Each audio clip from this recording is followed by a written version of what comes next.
Às vezes acontece isso. Ó, tá me ouvindo? Tô. Muito alto. Acho que tá bom. Não, se puder baixar um pouco. Melhor? Estamos aqui hoje para mais um Podequestre, hoje diretamente do Aras La Estância. Eu tô aqui com o Pedro Teixeira, muito obrigada pelo convite, Pedro. Conta um pouquinho de quem é você e o que você faz. Olá, Nicole, todos do Podequest. Primeiramente, agradecer aí o espaço e o convite. É uma honra aí pra gente. Essa ferramenta que está estreitando aí todos os cavaleiros e conhecendo um pouco da história de cada um. É muito louvável essa atitude do Podequest. Então, eu estou aqui em São Paulo há 4 anos. Antes de vir para cá, eu estava em Recife. Saltava o circuito Norte-Nordeste lá, um circuito que trouxe tantos cavaleiros bons, né? Então, assim, chegou no ponto que, quando eu vinha saltar em São Paulo, em algumas provas mais pro lado de cá, eu sentia que faltava um pouco da experiência do alto nível, né? Então, quando eu vinha para cá, sempre fazia ponto de excesso, não andava muito bem e tudo. Então, eu quis arriscar. E foi um risco grande, porque lá a gente já tinha uma história, já tinha uma quantidade boa de cavalos, de clientes. E eu já tenho uma família, 2 filhos, uma casa, então era um risco. E graças a Deus deu tudo muito certo, né? Saí de Recife com 5 cavalos apenas. E hoje em dia, eu acho que em pouco tempo a gente conseguiu uma boa cartela de cliente. Estamos num lugar maravilhoso, que é um sonho. Todo dia eu chego nesse local aqui É maravilhoso mesmo. e dou graças a Deus por ter uma estrutura tão completa, né? E eu acho que quem vem do Nordeste e se dedica acaba se dando muito bem aqui, né? Porque a gente vê um pessoal arretado do Nordeste em São Paulo, né? Você vê que os caras são competitivos mesmo. Eu acho assim, a dificuldade fortalece em qualquer segmento, né? Então a gente lá, o hipismo não é muito tradicional, né? A vaquejada é bem forte, outros esportes equestres são mais fortes. Então a gente sempre enfrenta uma dificuldade maior. São os pisos, são todos os fatores geograficamente, né? Para você sair de Recife para soltar na Bahia, 800 quilômetros, para ir para Fortaleza, a mesma coisa. Então é tudo muito mais complicado. E aí a gente chega num local onde estão vários fatores que favorecem. Então a gente que vem de um lugar que é muito mais difícil fazer, se torna fácil, né? Eu lembro quando eu cheguei aqui, muitos cavaleiros chegavam: "Ih, Pedrinho, acabou a praia do fim de semana", mas minha praia é essa. Então, meu dia a dia lá já era igual aqui, não tinha feriado, não tinha fim de semana. Então, quando eu cheguei aqui, eu disse: aqui é que é minha praia. Pô, você está saltando numa pista dessa de alto nível, com vários cavaleiros que foram meus espelhos há anos, então tá competindo ali com eles. Isso me motivava ainda mais, né? Legal. Me conta um pouco, como é que você começou a montar? Como surgiu esse interesse? Então, eu tinha um primo que fazia aula na escola do professor Kel, que é o pai do cavaleiro Rafael Leite, que monta no Império Egípcio. Ícone.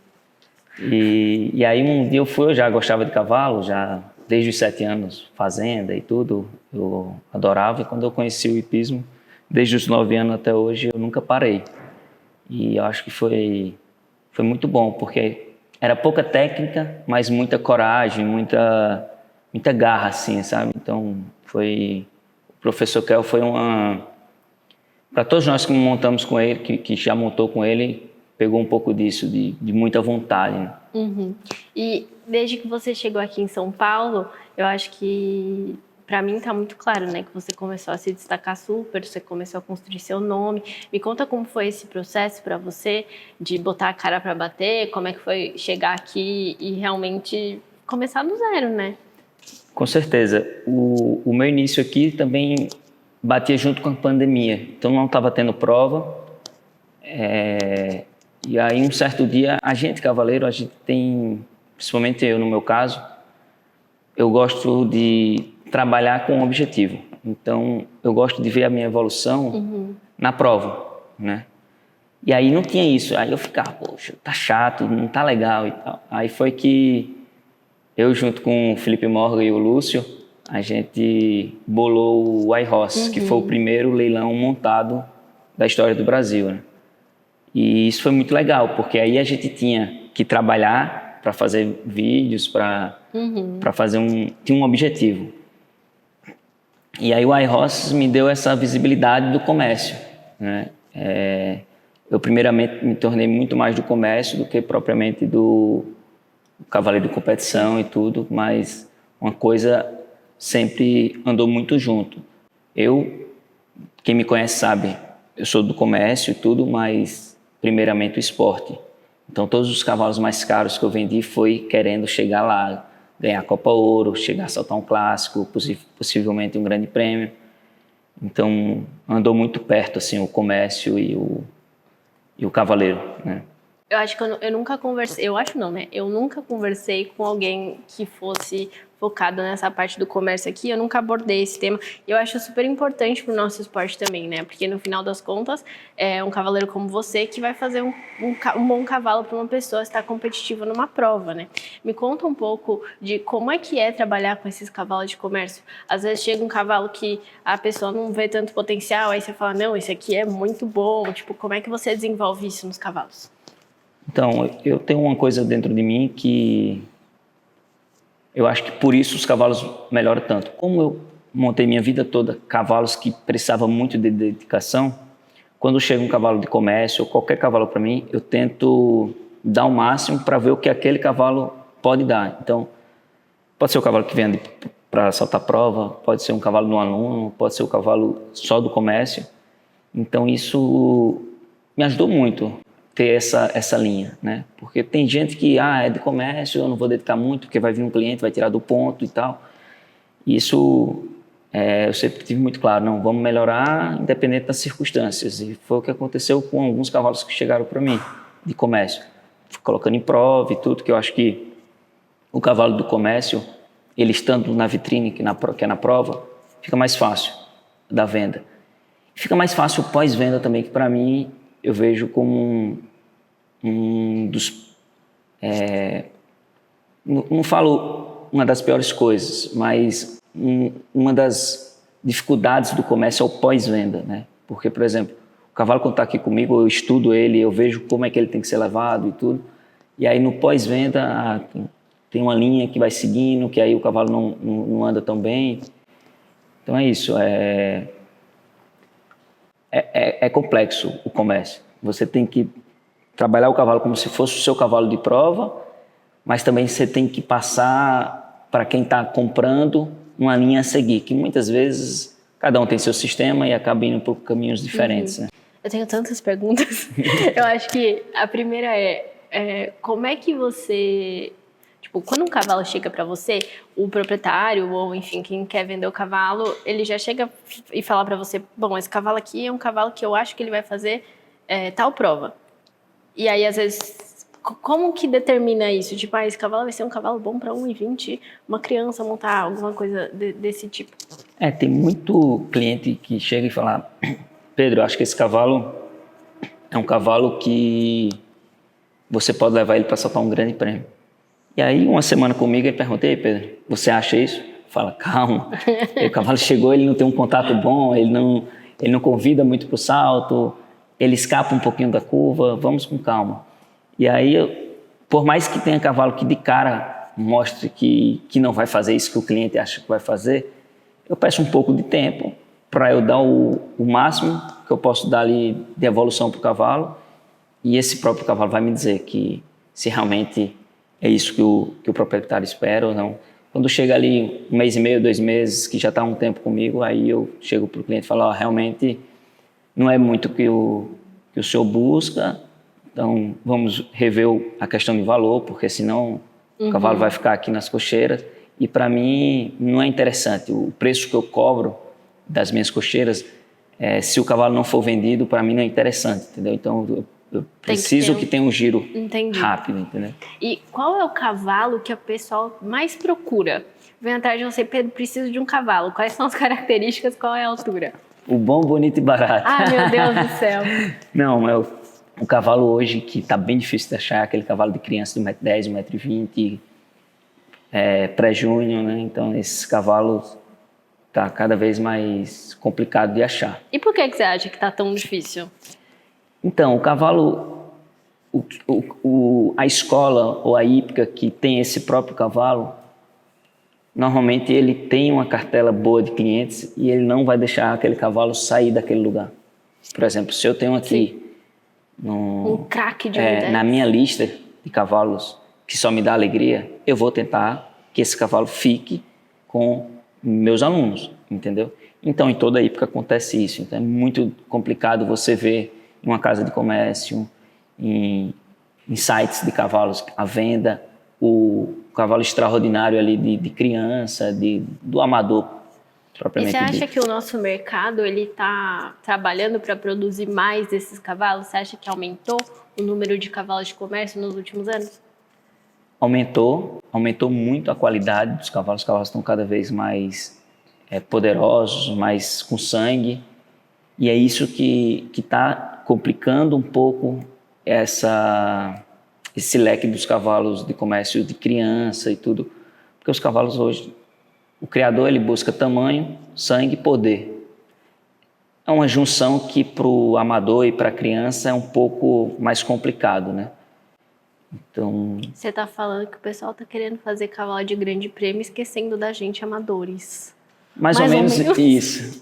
E pessoas voltadas para construir esse tipo de cavalo. E você acha que como cavaleiro, assim, não tinha que ter um cara que fala, puta, agora eu só faço craque de 1,10, 1,20 para criançada. Você acha que existe essa pessoa? Não, né? Rapaz, não tem. Eu acho que não tem esse cavaleiro focado nisso. E se ele fizer esse foco, eu acho que ele vai se dar muito bem. Porque está em extinção esse cavalo.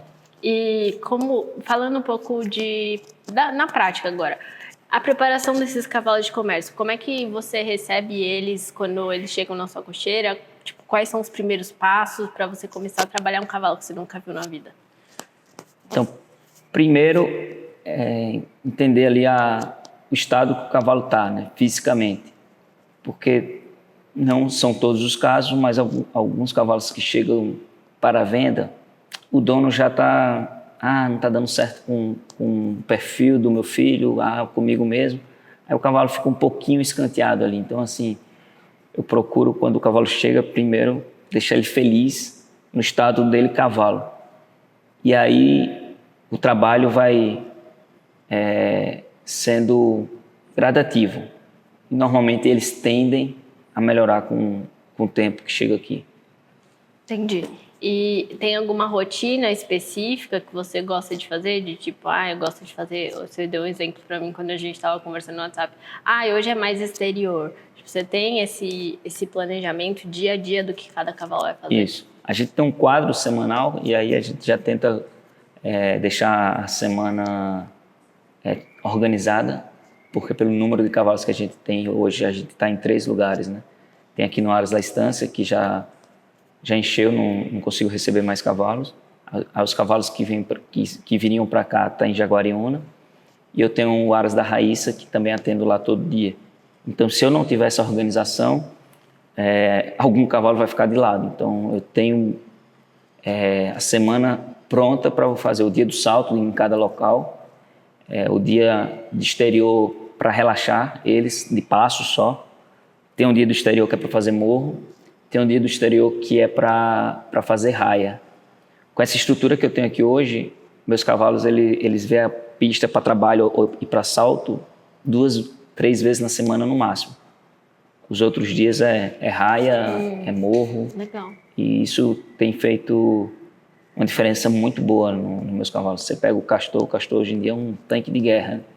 Ficou bem forte com esses morros e tudo. Então, isso eu levo também para os cavalos de comércio. A forma que eu levo os cavalos de competição é o mesmo sistema para os cavalos de comércio também. Pedro, eu acho que para fechar o assunto comércio, eu queria perguntar uma coisa para você. Sempre escutei que todo mundo que tem cavalo tem que botar um preço no cavalo. Você acha que isso é real? Porque todo cavalo realmente tem um preço, como que isso funciona? Porque eu ouvi dizer, cavalo que você fala, não tá vendo, não tem preço. É o que tá mais à venda. Tem umas coisas assim, as pessoas olham, acontecem umas coisas, o que você acha? Então, existe esse cavalo que não tem preço. Eu tenho alguns que eu monto ali, que a dona não vende por hipótese alguma. Mas existe também as pessoas que falam que não tem preço só para escutar a proposta. E aí chega uma hora que a proposta vem forte, e aí não aguenta e acaba aceitando, né? Então é isso. E tem gente também que coloca o preço ali na emoção. Eu gosto tanto dele que eu quero um valor altíssimo e não vai vender. Aí vai ser um colecionador de cavalo. Eu queria ser colecionadora de cavalo, quem sabe daqui a alguns anos. Vamos mudar um pouco de assunto. Aqui eu cheguei, estou maravilhada, porque o lugar é incrível, realmente esses piquetes sem palavras, o coberto é maravilhoso. Depois você vai mostrar mais. Mas me conta, o que é o Aras La Estância, que agora começou a aparecer, né? Vocês tiveram uma clínica bem legal aqui recentemente. Me conta um pouco qual é a ideia por trás daqui. Então, o Aras La Estância é um condomínio de aras. Então, a pessoa pode comprar aqui e fazer o próprio manejo, a sua própria hípica, como também pode ter uma casa gigantesca, porque são terrenos grandes, que tem a estrutura da hípica, que é uma estrutura comum do condomínio, mas eu acredito que cada comprador aqui ele vai ter sua própria estrutura, como já temos aqui algumas pessoas que compraram, que vai fazer seu próprio manejo e vai usar ali, Pedro, vou aí na hípica fazer um treino, tudo, vamos fazer junto, mas realmente sua própria estrutura. Tipo um mini Wellington. É a ideia. Mini Wellington do Brasil. Eu acho que falta a gente ter esse tipo de coisa aqui, né? Tipo, algumas pessoas, eu acho que veem o hipismo como um esporte de difícil entrada, que requer muito investimento, principalmente nos cavalos de alto nível. E, de certa forma, eu acho que pode ser assim, mas eu acho que lugares como esse, se você parar para pensar, eles democratizam, porque quando que você vai pensar e falar, putz, eu posso ter o meu próprio espaço, né? E eu acho que ter essa estrutura comum de pista, de alguém para te ajudar, que seja um profissional que, enfim, conhece de trabalho, que não vai deixar você fazer assim, qualquer coisa errada com o seu cavalo, eu acho que isso contribui muito para o crescimento, né, do nosso esporte, né? Isso, e a logística, né, Nicole? Então, assim, se aqui chega uma pessoa que vai comprar o lote 37, é um pouco longe para a gente chegar lá andando, mas de cavalo, 3 minutos, 5 minutos. O cara vai organizar uma competição lá, a gente sai andando aqui, igual no Wellington, você vê o pessoal indo para a prova de casa montado. Lógico. Então, já chega aquecido, pronto. Isso aí vai ser questão de logística muito bom, né? E para os cavalos, para o amadurecimento deles, é muito, muito bacana. E a longo prazo vocês pretendem receber prova aqui, enfim, movimentar bastante? A ideia é fazer eventos, né? A clínica foi o primeiro para a gente fazer Foi muito legal, parece. Foi muito boa, graças a Deus aí, junto com o Pedro Távora, foi bacana. Tinha o Pedro Amatuzzi de veterinário, o Gabriel Malfatti. A clínica dos Pedro, gente. Só tinha Pedro. Só tinha o Gabriel de intruso. Aí você vai ver o segundo nome do Gabriel, é Gabriel Pedro também, né? Não sei. Então foi bem bacana. O primeiro evento foi um sucesso, então era para a gente entender ali logística e tudo. Acho que o próximo passo é fazer um treino organizado, convidando alguns cavaleiros, e aí no terceiro evento aí fazer uma prova interna, para quem sabe um dia fazer um estadual ou até mesmo um nacional. Legal. Né? Porque aqui está super bem localizado, tem outros super centros de prática próximos aqui, isso. Então, tipo, para vir de caminhão mesmo, não é uma coisa que super vai estressar os cavalos. Daqui na hípica de Campinas dá 10 minutos, né? Então é um sonho assim. Maravilhoso. Maravilhoso. Tá muito perto. E agora falando um pouco da sua skin professor. Você falou um pouco da Raíssa, eu vejo que a Raíssa ela fica bastante tempo com os cavalos. Eu acho que sai um pouco do que a gente falou dos cavalos de comércio, que você falou da rotatividade e tudo mais. Tem diferença preparar um cavalo que está com seu aluno e o projeto desse cavalo é a longo prazo e um cavalo para vender, por exemplo? Com certeza. E entender o aluno, né? No caso da Raíssa, ela saiu da categoria ali mirim, pré-júnior, e está começando a saltar júnior, esse treino é muito mais específico, a dificuldade da prova é muito maior, a margem de erro diminui bastante. Então, o treinamento ali é um pouco mais focado para deixar o conjunto pronto, né? E quanto maior a dificuldade, maior é a dedicação. Então, por isso hoje a gente está lá todo dia, né? A Raíssa acabou os estudos e tá 100% também agora nos cavalos. E falando dos outros alunos que eu tenho aqui, são alunos que saltam um pouco mais baixo, mas que têm a mesma vontade e a mesma dedicação da Raíssa. Então, eu tenho um aluno que vem na estância todos os dias. Aí esse aluno tem que falar, opa, eu tenho que regular um pouquinho ali, balancear a máquina. E isso eles recebem muito bem. Porque eu acho que tem que estar junto, o professor e o aluno. Não pode deixar só o cavalo na mão do aluno, tem que estar sempre dando um repasse, uma cordinha ali para o cavalo estar pronto para quando o aluno fizer uma errada, ele está apto ali para suprir. Você sabe que eu estava falando disso ontem, né? Ontem eu falei exatamente isso. Estava explicando para alguém, né? Porque eu passei 2 semanas de férias em Florianópolis, como você já sabe. E aí, quando eu fui embora, minha égua tava toda bagunçada. Eu falei assim pro meu professor, tipo, ai, ela tá meio assim, você dá um jeito nela pra mim. Aí eu voltei pra montar, ela tava, nossa, não parecia nem a mesma coisa. Então, o amador estraga, o profissional conserta, né? Mesmo. Eu acho que esse é um pouco da logística. Por que você acha que isso é tão importante dentro do nosso esporte? Você acha que um aluno é capaz de montar o cavalo todo dia e o cavalo ficar tinindo assim? Sim, com certeza. Tem aluno que consegue fazer um conjunto tão bom que não precisa. Não precisa, talvez, se o professor monta, o professor tira até do ponto que eles estão acostumados. Então, é saber o professor ter esse sentimento do que precisa fazer para colocar o conjunto em ordem. Se o conjunto já está em ordem, para que tentar melhorar o que já está bom? Então, eu tenho essa linha aí bem clara, que às vezes só em estar ali, o conjunto está tão bom, o cavalo que vai um pouco para um lado, o aluno já sabe, ele já leva, então ele já faz o papel que o profissional faria, entendeu? Legal. E falando um pouco de dicas na prática, o que você daria de dica para quem está amadores, buscando melhorar a sua equitação? Primeiramente, entender o movimento do cavalo. É uma coisa que eu pego muito no pé dos meus alunos. Às vezes a pessoa quer ir numa prova, quer correr e tal, e quando se coloca aqui para galopar, não sabe fazer o movimento correto, não sabe fazer o movimento correto do trote, que um simples trote sentado ali, a pessoa usa muito quadril e tal. Entender que é uma andadura para cima e para baixo, então tem que usar o corpo de tal maneira para receber o impacto de tal maneira. Então eu acho que primeiramente entender o movimento e aí depois entender o ritmo para depois pensar em competir, né? O que eu vejo muito é ninguém se preocupando com esse step by step e chegando logo querendo no desempate, uma prova cronômetro e para ganhar, e o foco é ganhar. Eu acho que o ganhar é consequência disso aqui, não você está olhando só para a vitória.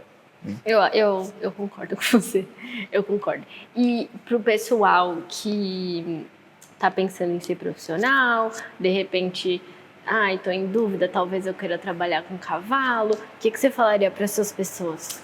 Eu vou falar de um conselho que eu recebi quando tinha 21 anos, quando eu montava com Yuri Mansur. Para mim, ele é o cara mais comerciante do mundo, né? O cara que vende bastante tudo. E ele me deu um conselho que quando a gente é mais novo, a gente não escuta. A gente não interpreta da forma correta, né?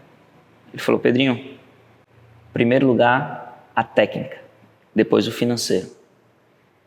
Então, hoje em dia a gente vê muito profissional que está no início preocupado com financeiro, quanto é que eu vou ganhar, quanto é que eu vou faturar ali no final do mês. E está pouco preocupado com ele está evoluindo tecnicamente. Porque, por exemplo, você pode até no seu início receber um emprego muito bom, Mas se você não dominar a técnica, você vai ser trocado pelo profissional que domina a técnica. Então, isso, no meu início, eu pequei. Ali, quando eu saí do IUR, eu fui um pouco pensando no financeiro. E graças a Deus, eu fui numa trajetória e depois de, sei lá, 15 anos, né? Não menos, 12, 13 anos, eu volto atrás da técnica. Eu vim para São Paulo, não foi pensando no dinheiro. Eu vim em São Paulo pensando em ficar dentro do tempo, numa Copa Ouro, entendeu? Em ficar de igual para igual com os cavaleiros que aqui estavam. E por estar preocupado com a técnica, por estar evoluindo tecnicamente, o financeiro melhorou bastante. Então, essa dica que eu dou. Já passaram alguns cavaleiros para montar comigo e, saíram para ganhar 200, 300, 500 reais a mais. E esse cara não evoluiu, né? Já aquele que estava comigo, não, você está indo para São Paulo, deixa eu ir com você pela alimentação.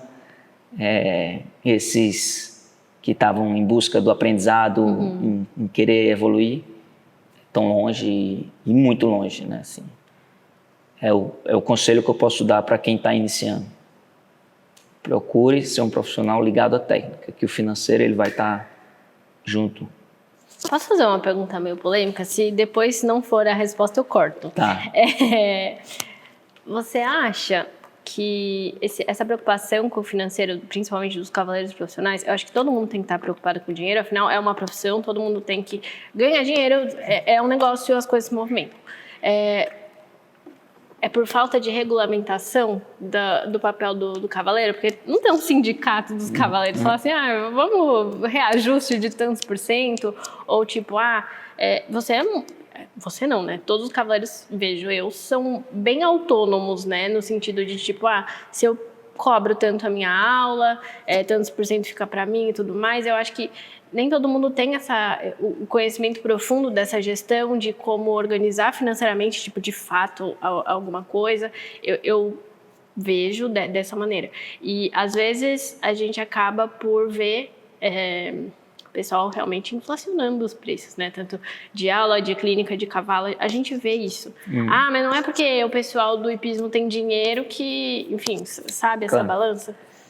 Então, eu acho que sindicato ou qualquer coisa dessa... Não, só para... Isso vai ter em vários empregos e também vai ter mau caráter em vários empregos. E no hipismo não é diferente. Podia fazer um sindicato que fosse que ia acontecer isso, inflacionar. Então, eu acho que vai do caráter ali. Você cobrar um preço, né, que você ache justo, tanto na sua aula, que aí a pessoa que monta com você, ela quer estar com você pela qualidade, não importa se você cobra X a mais do que o fulaninho que está ali do lado. Isso aí é a escolha do cliente. Mas realmente a gente vê cavalos com sobrepreços e tudo. Isso aí é um pouco, vai da índole de cada pessoa, né? Eu tento fazer o justo. Por exemplo, o cavalo que eu acho que ele é X, eu vou pedir X. Eu vou ganhar os 10% daquela venda de X, entendeu? Então, existe o cara que vai vender gato por lebre. Tem. Como vai ter caras na própria igreja, vai ter médicos. Sim. Em todo segmento tem uma pessoa que não tem boas condutas, né? Eu acho que eu concordo com a sua. Mas que, sei lá, às vezes eu já conversei com algumas pessoas que falaram, eu penso em ser profissional, mas como é que eu vou ganhar dinheiro com isso? Tipo, como é que eu vou ter minha primeira oportunidade? Tipo, eu não sei, eu entendo como alguém virar profissional, geralmente você precisa de uma pessoa que já é profissional para dar uma padrinhada, assim, né? Lógico. Em todo o segmento. O veterinário, ele começa como estagiário ali, virando à noite um cavalo com cólica e só vai ganhar ali a sobrevivência, né? E meu início também foi assim. Eu pagava para estar aqui em São Paulo, né? Mas eu sabia que era uma escola. Quando eu tinha 18 anos ali, o que eu ganhava não dava para ficar um mês, né? E olha que eu não sou, quem me conhece sabe que eu sou muito enxuto com as coisas, não quero ir para restaurante caro, sou bem tranquilo nisso. Mas mais uma vez, primeiro a técnica e depois o financeiro. Se o cara já pensa que vai montar, que vai querer ali pelo dinheiro, ele... Tem que ser humilde também, né? E a paixão, né? Se o cara vier pelo dinheiro aqui, vai ter uma hora que ele vai estar com um dinheiro bom. Mas o que vai tirar ele da cama toda manhã para montar 10, 12 cavalos por dia é a paixão, né? Eu acordo antes, todos os dias eu acordo antes do meu despertador tocar. Porque, cara, o que me motiva são eles que estão ali, né? Montar o Castor, montar o Top Gun, montar os cavalos que eu tenho bons ali na cocheira, entendeu? Então, se a pessoa não tiver isso alinhado com o pensamento e melhorar tecnicamente, o dinheiro vai chegar uma hora na conta ali que não vai ser mais a motivação. Eu acho que a paixão e a vontade de evoluir que tem que ser o fator principal em qualquer carreira, eu acho. Tenho 2 perguntas para você pra gente fechar. A primeira é: qual tipo de cavalo você gosta para você? Então, eu gosto do cavalo que ele não bate, que ele não refuga, que ele seja rápido. E entre franco e limpo, você escolhe o quê? Vai depender desse que seja limpo demais. Se ele for limpo demais e medroso, eu vou preferir o franco. Mas, voltando à pergunta que você queria escutar, a resposta que você queria escutar, eu prefiro o cavalo quente, de boca boa, sensível à perna. É o estilo que eu mais gosto. Mas hoje, com tantas dificuldades que eu passei, eu acho que eu sou um cavaleiro versátil. Monto um cavalo grande, que seja um pouquinho mais lento. Sim. Monto o quente, mas o que eu mais gosto é o cavalo quentezinho ali, que me leve. E aproveitando a sua resposta, que acho que vai caber muito bem a minha segunda pergunta, você acha que a gente pode transformar o potencial de um cavalo? Um cavalo, tipo, chega, ninguém deu muita bola para ele, transformar num craque? É sonho. Quando os cavalos chegam para mim, eu monto nele, eu galopo, eu imagino que eu estou ali na pista da Santa Amaro, no galopo da Vitória. É sonhar com o cavalo que você tem. Então, se você tem isso, já é um passo muito na frente de outras pessoas que montam ele sabendo o que ele é. Porque realmente, o cavalo chega para mim, putz, esse cavalo é isso, é aquilo, mas vamos lá. Nada pode contra o trabalho. Vamos dedicar aqui e se ele evoluir, já é um bom retorno. E às vezes acontece o extraordinário, né? O cavalo que vai com você no clássico, o cavalo que vai com você no GP. E isso te estimula mostrar que esse caminho está certo. E aí você pratica nos outros. E você passa isso para os seus cavaleiros. Então todo mundo que monta comigo conheceu a história de cada cavalo que chegou e onde eles alcançaram. Então isso é o que eu tenho aqui nas cocheiras. Os próprios tratadores, assim, hoje minha equipe está completa. Assim, os tratadores têm essa linha, meus cavaleiros têm essa linha. Não tem por que o cavalo não evoluir quando chega aqui. Muito bem. Pedro, adorei nossa conversa. Muito obrigada por me receber Eu que agradeço, foi muito bacana. Tem alguma mensagem final que você quer passar? A mensagem final, eu acho que é isso que eu falei, sobre paixão, sobre a técnica, né? E isso vai caber para o profissional, vai caber para o aluno, que o foco do aluno ali não é o financeiro, mas é o pódio. Então, você que fica focado no pódio demais, você não vai chegar lá. Você tem que estar focada no dia a dia, em evoluir, melhorar cada dia, que aí sim, o pódio vai ser consequência, né? Muito bem. E para quem quiser, eu sei que você falou que aqui suas cocheiras estão cheias, mas quem tiver interesse em botar um cavalo para comércio com você, ou ser treinado por você, como é que faz para te encontrar? Como é que é o processo? Não, o canal é bem aberto, o meu Instagram, como sabe, é bem ativo. A maioria dos meus clientes chegaram pelo Instagram. Então é só mandar uma mensagem lá, a gente vê a disponibilidade e vai tentar fazer o melhor caminho aí para cada cliente. Maravilha. Obrigada, Pedro. Obrigado, Nicole.